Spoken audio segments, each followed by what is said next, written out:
My name is Dr. Rani Bhat. I am a consultant gynae-oncologist at HCG Hospital, Bangalore. Obesity is exploding all over the world. After USA and China, we are one of the leading countries in obesity. Including malnutrition, we have seen that there is high incidence of obesity in India. Now, obesity is there in childhood, it is seen in adults and reproductive age group.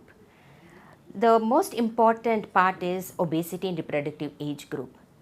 When women are obese, it not only affects their reproductive function, which is they can have irregular menstrual bleedings, they can have difficulty to conceive, and if not kind of guided properly and not advised well, these women are at risk of developing endometrial cancer very soon. As I said, obesity is high in reproductive age group women. So when we see young women in the reproductive age group because of obesity ending up with endometrial cancer. Now why is that they end up with endometrial cancer is there are two reasons. Obese women, they have a menstrual condition called polycystic ovarian disease, which is a hormone related condition. But again, these women, they do not have regular monthly cycles. So if we do not kind of like guide them and treat them well, they will not have menstrual cycle for 3 months to 6 months, and over the period of years, they can end up with uterine cancer.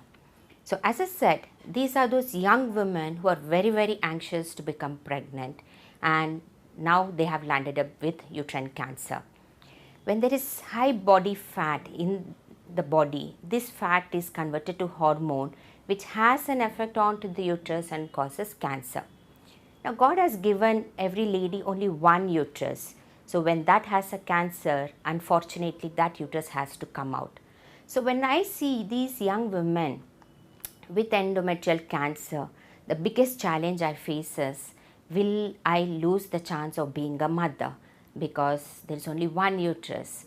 And what will my in-laws think about if I can't have a child? What will society think about? So this is the biggest challenge we face these days in young reproductive women who are obese and having a uterine cancer. So as I said, reproductive age women with obesity and uterine cancer, it is just not one modality kind of treatment.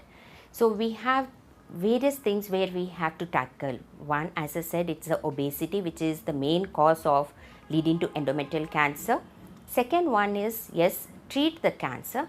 Now the third one, as I said, is they're very, very anxious to become pregnant.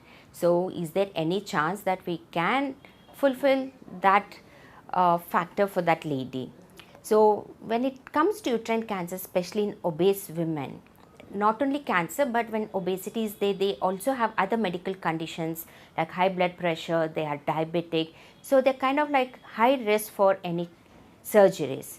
So with modalities what we have in diagnosing the cancer, so we can tell a lady whether we'll have to remove the whole of the uterus including the ovaries, or she's lucky enough to just remove only the uterus, leave behind the ovaries, so that at least we give her an option later to have a surrogacy.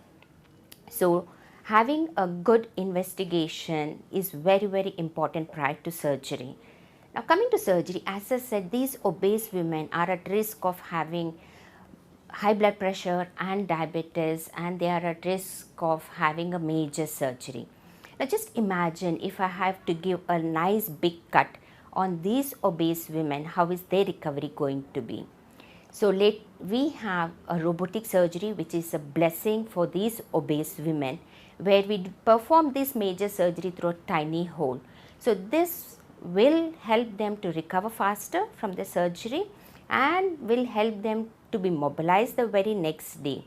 So when we see the difference between an open surgery in a really obese woman with a nice big cut, she is going to be in the bed for a long period of time.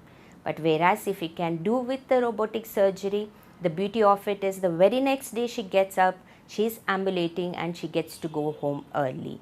So the technology has really helped women in obese patients, and obesity, we see BMI going up to 50 to 55, and the robotic surgery is a real blessing for these women. As I said, uterine cancer in these women, it is just not treating about cancer. We have to treat holistically. We have to take care of their diet after surgery, because as I said, obesity is the main cause. So obviously we have to tackle that obesity. So we include a dietitian, a physiotherapist and a yoga to guide them how should they be diet and exercise post surgery. Because if we don't take this part into consideration and we do not advise women to lose weight after surgery, they are at risk of developing recurrence again. In addition to that, we have also seen that obesity, it is not very simple to just deal with diet and exercise. You also need a psychological help.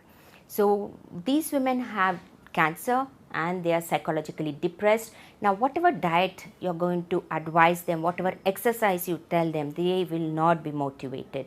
So you need a whole team of a dietitian, a physiotherapist, a yoga, psycho-oncologist and a physician to take care of them.